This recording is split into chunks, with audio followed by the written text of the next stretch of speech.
Good morning. My name is Rebecca Shi, and I'm the Executive Director of the American Business Immigration Coalition. ABIC is a bipartisan coalition of 1,200 CEOs and employers across the country, from Texas to Florida, Arizona to Maine to Illinois. Today, we are honored to have Congressman Chuy Garcia of Illinois, CEOs, small business entrepreneurs, chambers of commerce leaders, and advocates to support immigration solutions in the budget reconciliation. Today, Senate Democrats will make the case to the parliamentarian to include a path to citizenship in the budget reconciliation. As ABIC, we strongly preferred bipartisan solutions. We have met with 41 Republican senators, hosted 52 bipartisan forums with Republican and Democrat senators to support a bipartisan deal. But despite many positive conversations, no Republican senator has stepped forward to co-sponsor existing bipartisan standalone bills like the DREAM Act or the Farm Workforce Bill. If reconciliation is going forward, adding immigration is the only vehicle in sight. Immigration solutions is urgent, it's bipartisan, and it belongs in the budget reconciliation process. The Build Back Better plan is a human infrastructure bill. Immigration is as much or more human infrastructure as any provision in the bill. 72% of undocumented immigrants have worked in an industry designated as essential to rebuild and recover our nation from the pandemic. The Build Back Better plan is a budget bill. Immigration is as directly related to the budget as any other provision. Yesterday, and you'll hear from Claudia in a little bit, a group of the nation's leading economists sent a letter to Congress and the White House. They found that creating a pathway to citizenship for dreamers, farm workers, essential workers, immigrants with TPS will grow the US GDP by $1.5 trillion, raise the annual wages of all workers by $600, and create more than 400,000 new jobs over the next decade. Lastly, the reconciliation rules depend on precedent, and there's more than ample precedent for immigration to be included. Reconciliation has included immigration at least 5 times in the last 20 years. In 2005, Senate Republicans used reconciliation to give green cards to an estimated 3.2 million immigrants. Senator Cornyn voted in favor. Green cards is the same immigration status Democrats are now proposing to give dreamers, TPS holders, farm workers, and essential workers. It would be unconscionable and unfair for immigration reform not to be included for the most vulnerable undocumented workers this time around. Lastly, it is wildly popular. A new poll has shown 67% of Americans support legalization in reconciliation. So therefore, immigration is urgent, bipartisan, wildly popular, and belongs in the budget reconciliation process. Now, I am honored to introduce my congressman, Jesus Chuy Garcia. I am from Chicago. I have known Congressman Garcia as an alderman, a state senator, a county board commissioner, and now a US congressman. Everyone who knows him knows that Congressman Garcia has a deep, personal, and lifelong commitment to workers, to the poor, and immigrants. He has been a leader to make Illinois one of the most immigrant-friendly states in the country. I'm honored to introduce my congressman, the son of a farm worker and a naturalized citizen, Jesus Chuy Garcia. Please welcome Congressman Garcia. Thank you so much, Rebecca. And of course, good morning, buenos dias to all. And thank you for having me join you today. I want to thank ABIC for all of the efforts that they have made on both sides of the aisle to make immigration reform a reality for the millions across the country. And of course, I am excited and a little bit nervous, I must admit, because today we will get the first sign of how we may fare in the coming days and weeks. And as you know, the next few days will be crucial. We'll know if a pathway to citizenship is included in budget reconciliation. This summer, I promise to vote against any budget reconciliation package that does not include a pathway to citizenship for immigrants. And since then, I've been encouraged to see more members joining and taking a strong stance in both chambers. And of course, especially President Biden, who reaffirmed his support for immigration in budget reconciliation. The Senate parliamentarian might say we can't create a path to citizenship in a budget reconciliation bill. We believe we can and we must. We are firm in our position. There is an economic case for citizenship to be included in budget reconciliation. Rebecca just pointed it out. Over the past 20 years, it's happened on 4 occasions. Immigrants are small business owners, workers, and consumers. Just ask folks in the district I represent.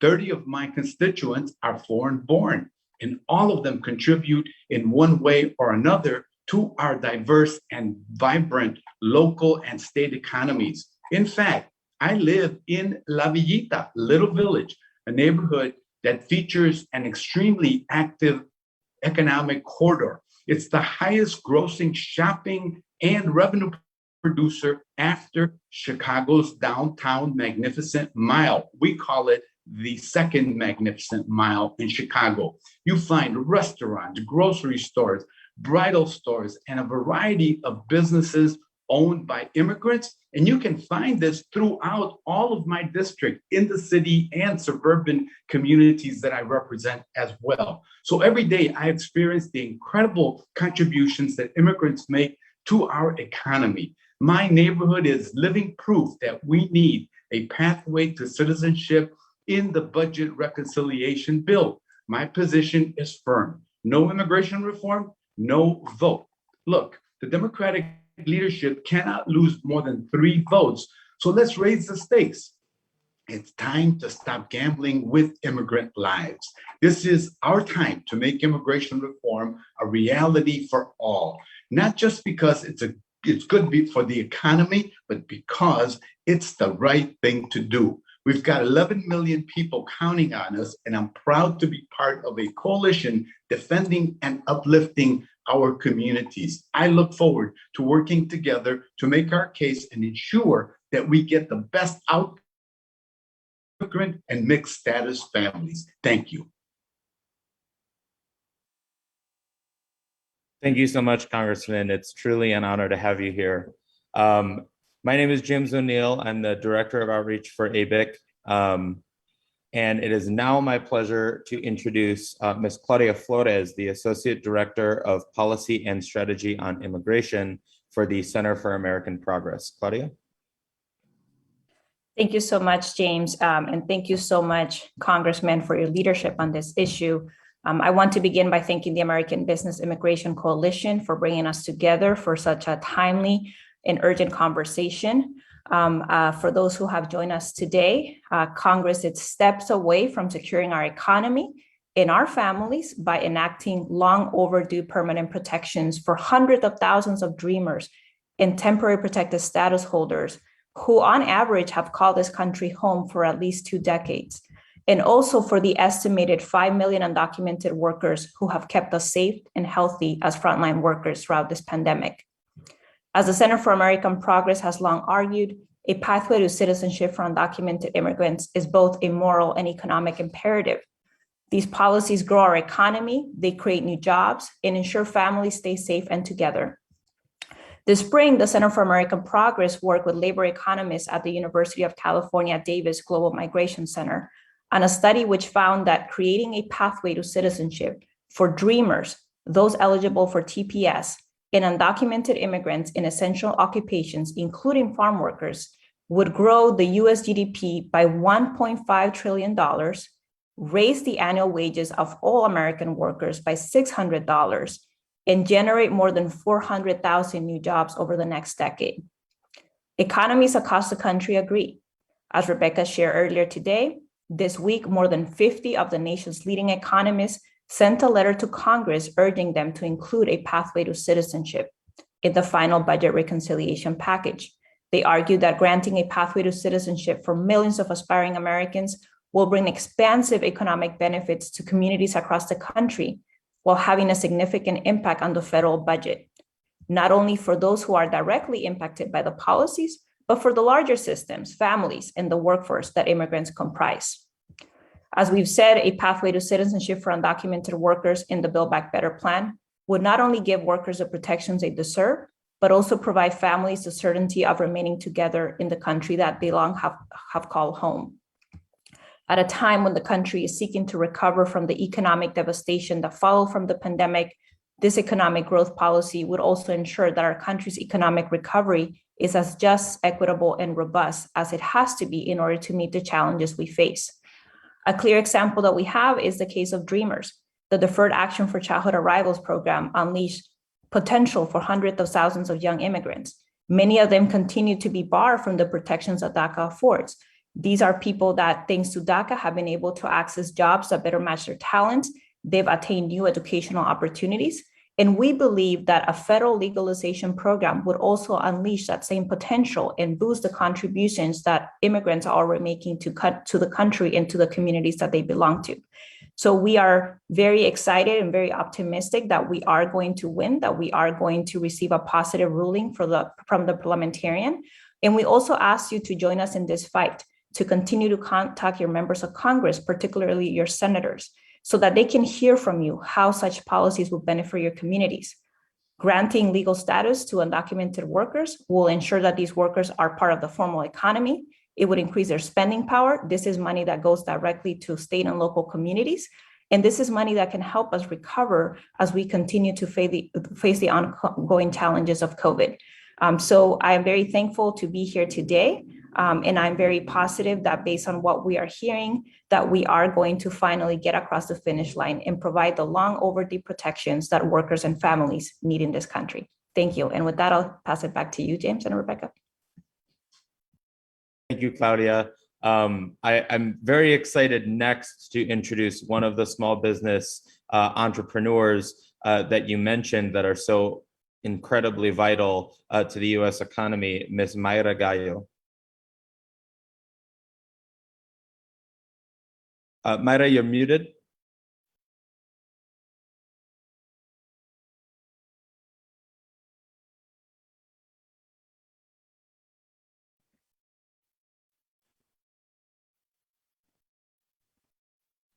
No, still can't hear you. Now? Yep, all set. Okay. Take it away. Thank you so much for the opportunity to invite me to this meeting. So I'm Venezuelan and I was an attorney in my country. I left the country in 2005 trying to find a better future for me and my family. I came to Miami the first time. I opened up a franchise over there and I was having the franchise for 5 years. Then I moved here to Greenville, South Carolina. I own a restaurant here in Greenville. And I just speaking as an immigrant for all those people that is trying to get citizenship to be legal in this country. We work so hard, no less than 80 hours a week. We love this country and we do it because we want it. We do it freely. And in my case, it took me 8 years to become citizen. As I say, I have a small business. I pay taxes. I employ 15 people. We came through the pandemic. We survived the pandemic. And I just want to speak for all those immigrants that live in this country, working hard, just to have a path to be citizen and to start to continue working hard.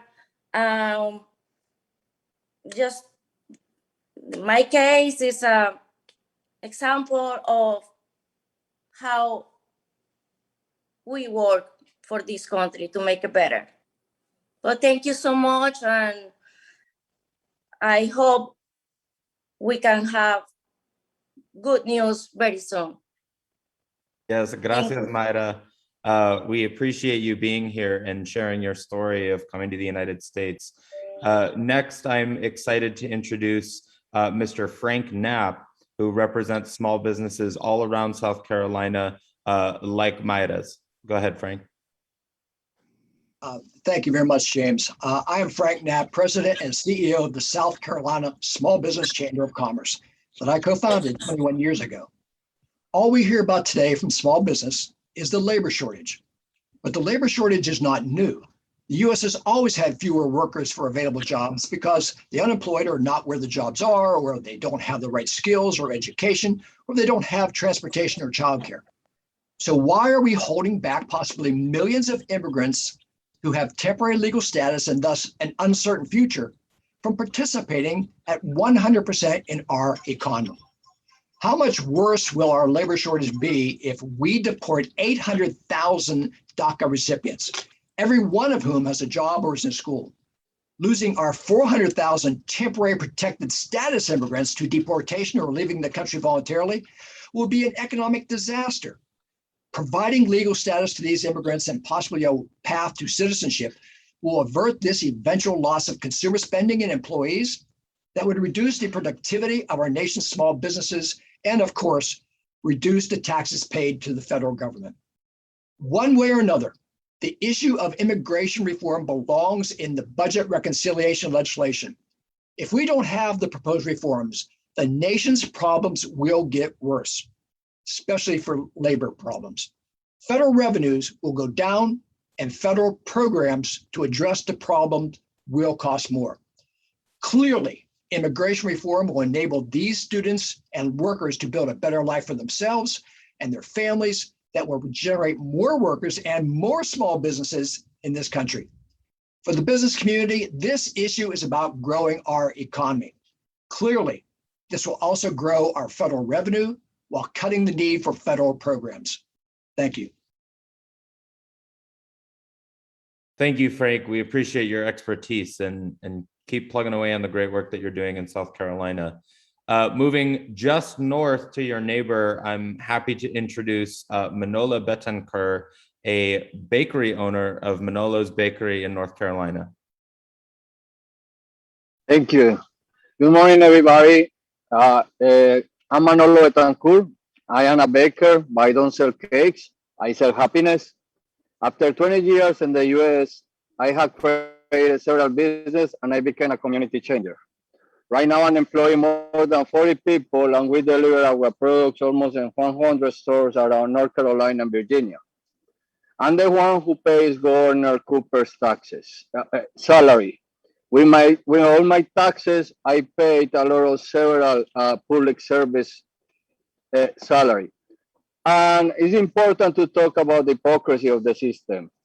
Remember, all my employees and many millions of employees around the states, they pay with W-7 their unemployment, Social Security, Medicaid, and all the benefits for many American citizens. They're never gonna get those taxes and all those service back because they don't have a Social Security. So it's so important for the government right now to take care of that. You know, we are paying the future of this nation and we deserve to get those benefits back. I'm trying to open more businesses around North Carolina. And I'm trying to bring hope and love back to ghost towns that are destroying our towns. But there's not enough bakers in these nations. There's not enough labor. I take care of that. And there's people around the world that wants to come here to pay taxes and to believe and to make this nation greater. But the immigration system is broken. So please help us Please help the nation to keep growing and believe that we are going to make this nation a better nation. Thank you so much for what you guys doing, and I hope to get good news. Bye-bye. Thank you, Manolo. This is a problem that we see across the entire nation. So we're going to move from the East Coast all the way to the Southwest. And I'm happy to introduce Petra Falcone, the Executive Director of Promise, Arizona. Petra, if you can turn on your video.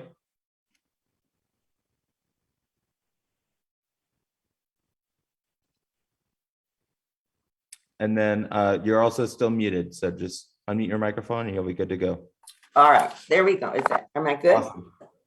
Good morning. Good morning, everybody, and thank you, James, and thank you to ABIC for this opportunity this morning. It's so important, but also could be an opportunity for creating history. We've all are talking about the critical role that our economies, our communities receive from the workers, from the owners and entrepreneurs that we live with here in our community. I'm going to give you a couple of pieces of information about how immigrants play a critical role in Arizona. In Phoenix, immigrants make up 1/3 of all entrepreneurs, and businesses contribute $300 million to the state's economy.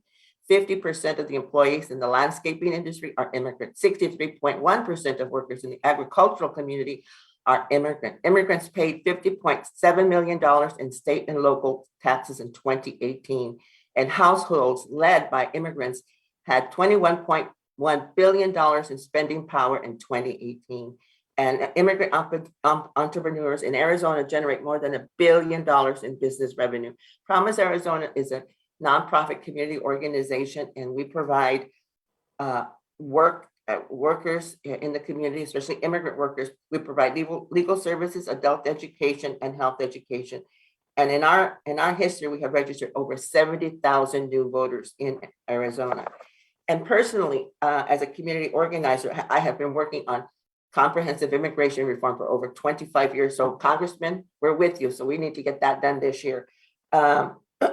But I just have to open up the front door to our office here at Promise, Arizona, and I see $1 billion construction light rail project being built. And a lot of those construction workers are immigrant.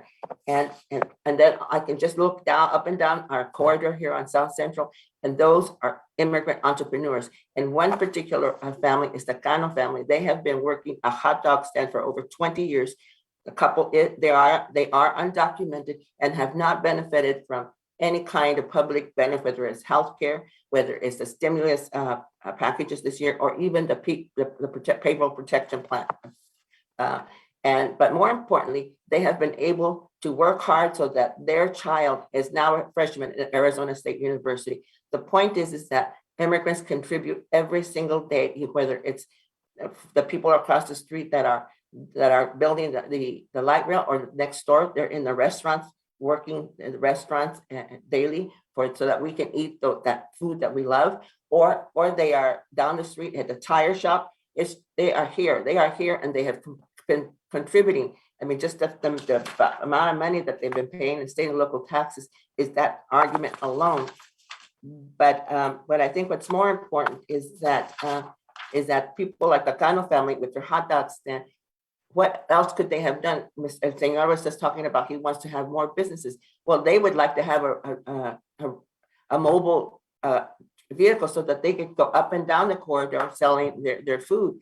But our message today is that, yes, immigration reform is urgent, but it's more than that. It's long overdue. And the time is now for immigration solutions, and not as a piecemeal package, but as a complete comprehensive package that delivers a pathway to citizenship to over 11 million people in this country. So thank you again, James. Thank you, ABIC, for this opportunity this morning. So let's get this done.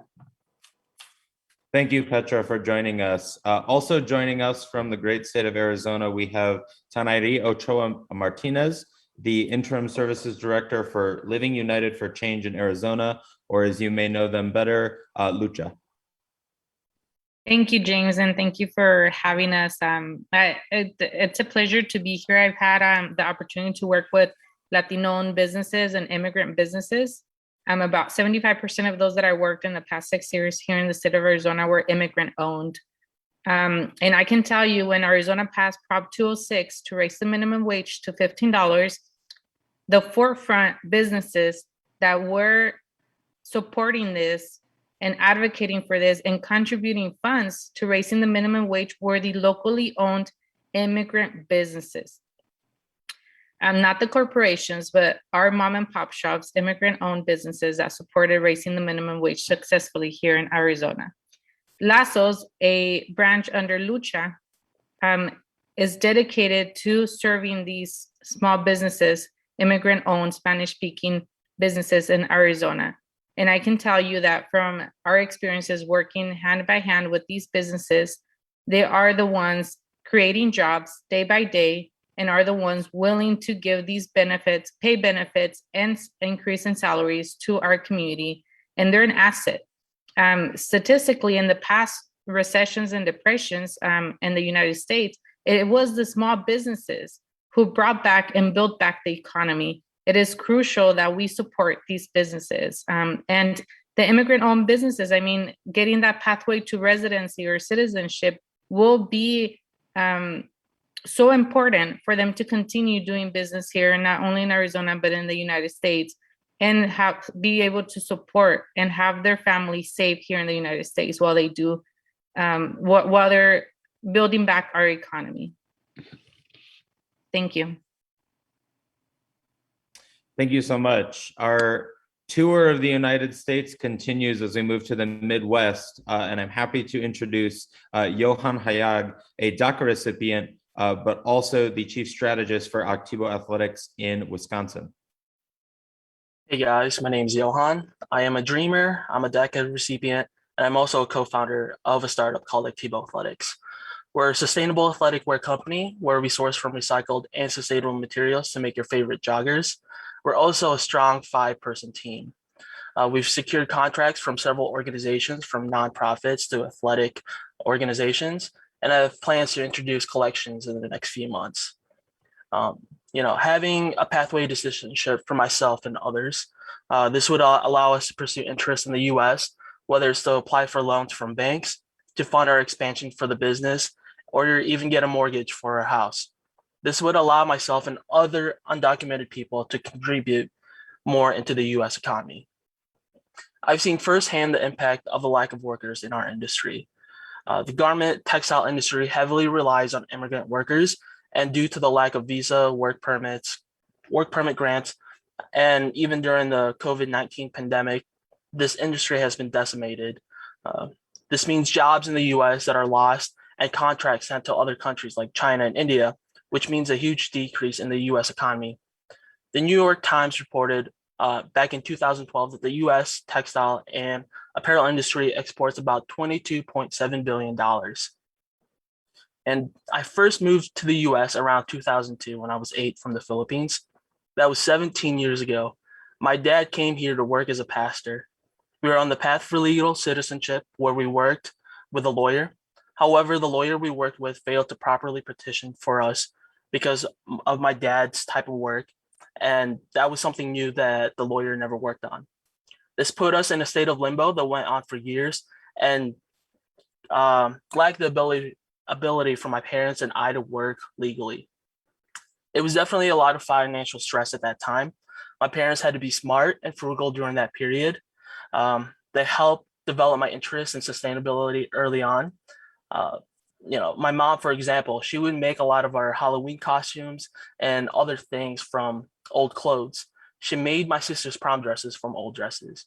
And that was really inspiring to see growing up from childhood and going to college. She kind of inspired me to pursue chemistry at University of Illinois at Chicago because I wanted to learn how to repurpose and reuse items that could be found useful again. One of my main interests throughout my life was also fitness. I grew up playing sports, and one of the things I constantly looked for was clothes and athletic gear that was sustainable made. I was frustrated as a consumer that there wasn't anything out there, and I wanted to do something about it. That's why in March 2020, we started this company to make a small difference in the athletic wear industry. Yeah.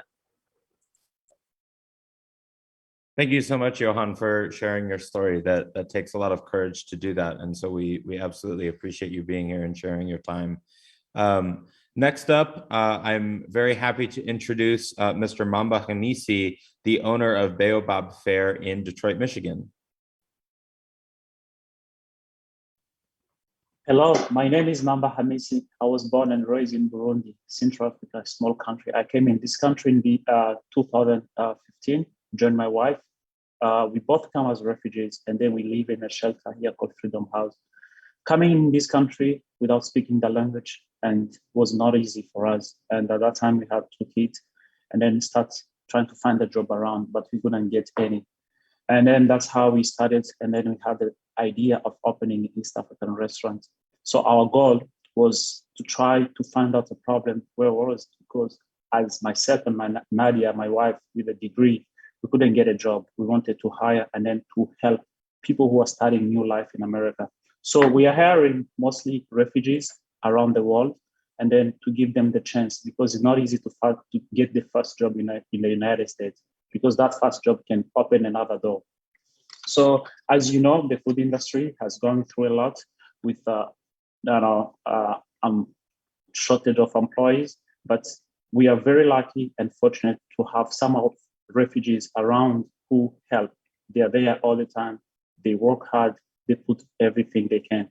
But the only problem they have is the focus, because you have to, sometimes they're in court, they have to, stop the job and then to go to meet with lawyers, or sometimes they don't have a work permit, is expired. They don't have lawyers. So we have to work on that to help them. I feel like it would be very easy for business like mine and other businesses to let these people focus on work and make a lot of contribution. The business is doing well. We want to grow, but we're not going to grow if we don't have this support. Thank you so much for having me.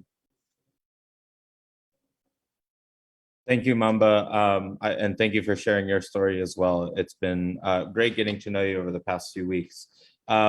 Next up, we have Brenda Haupt, an owner of Globe Products Company, joining us from Texas. Hello, good morning, and thank you for including me today. I'm happy to be a member of ABIC and to participate today.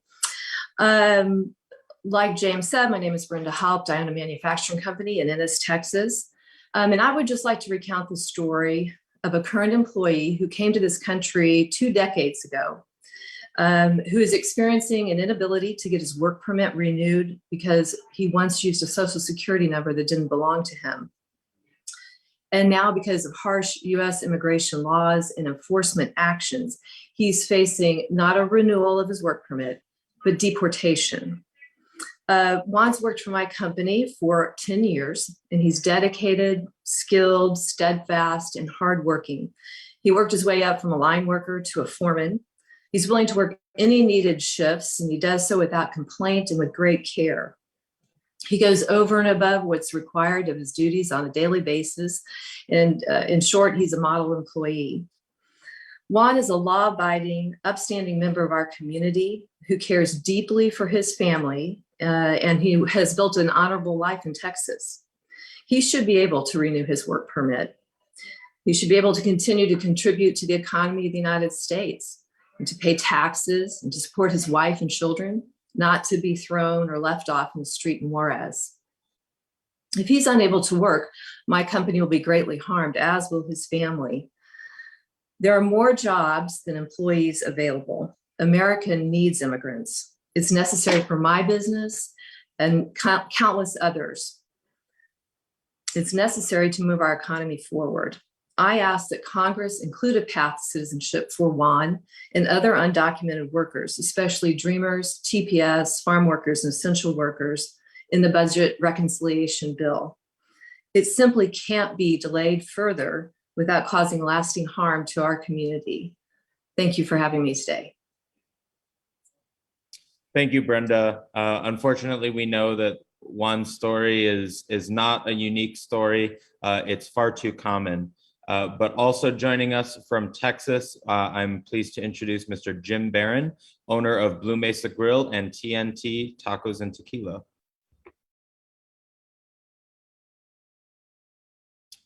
Oh, you're still muted, Mr. Barron.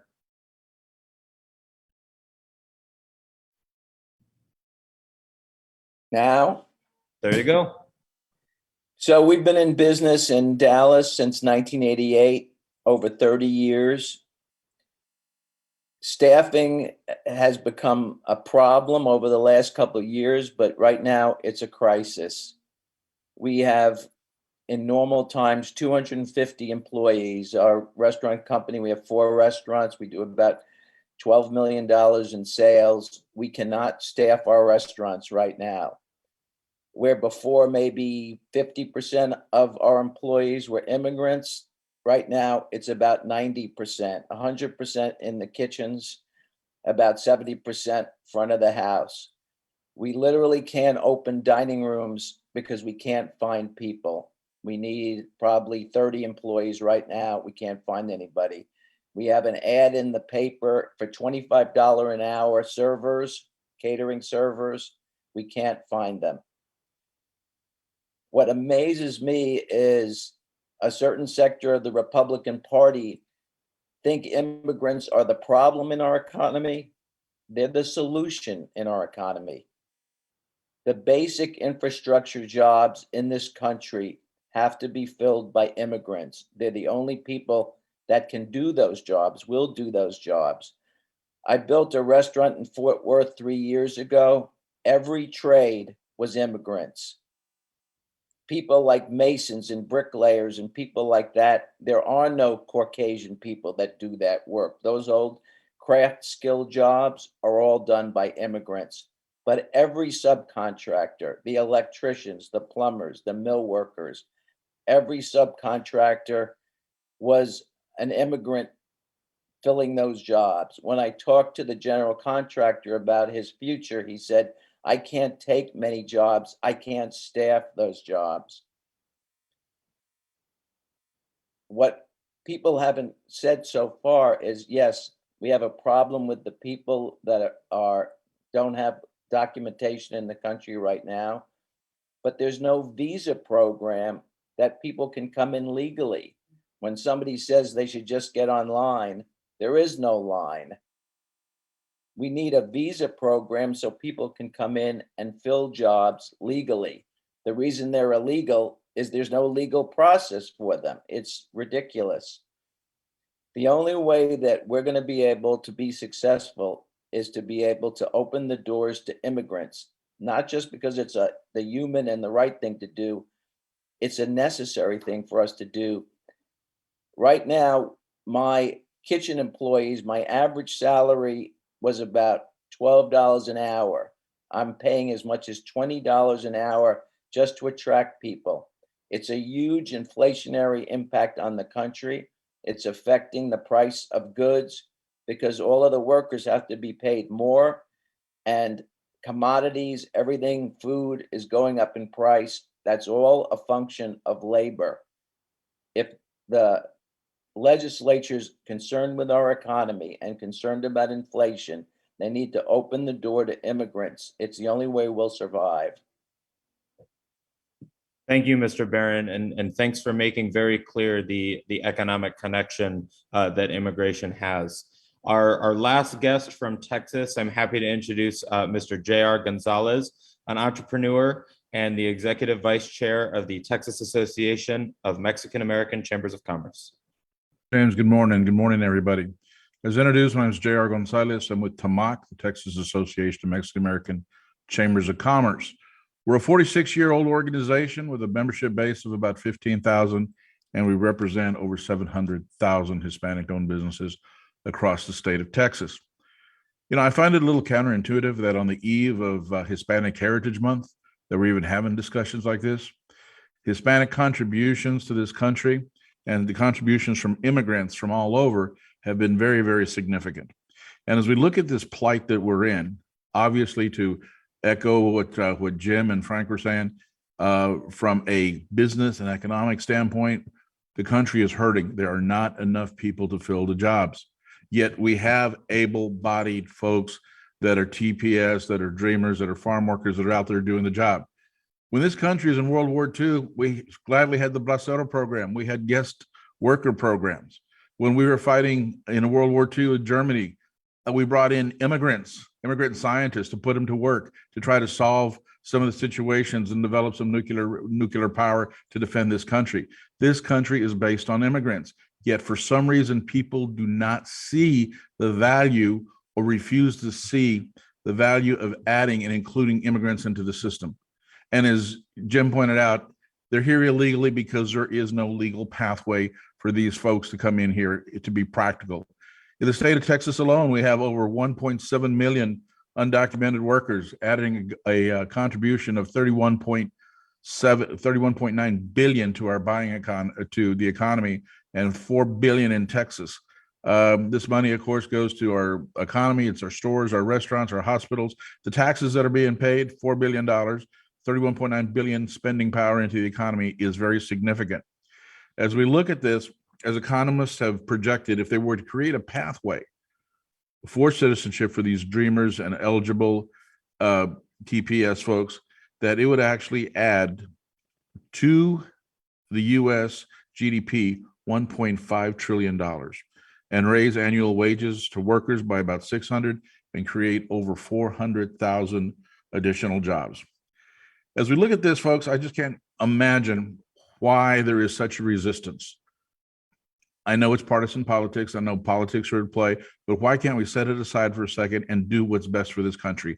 As we look at the immigration situation, especially in Texas, the Latino population, the Latinos are out there, they're in the fields, they're farm workers, they're the essential workers, they're in the restaurants, they're in the hotels.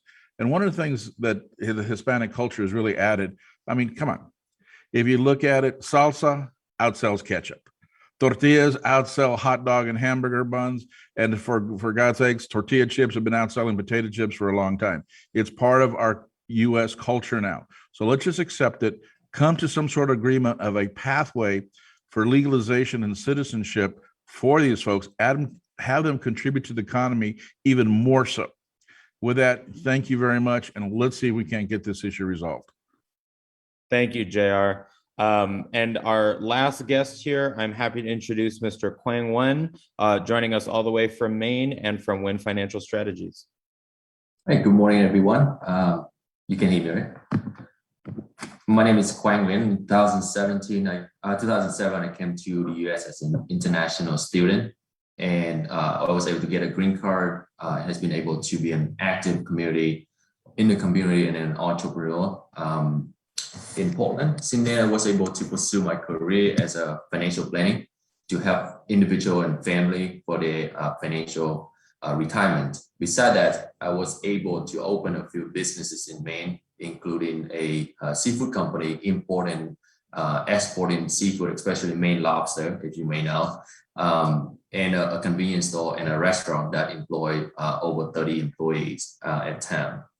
A few years ago, I was able to team up with a nonprofit to develop a building that was include 110 apartment building that needed in the community. And also with that building that's come with a market rate apartment and then community space for everyone to pursue their place to live. My goal is to pursue my American dream, but also to help other people to achieve their American dream. And the pathway to citizenship is a must to pursue that dream.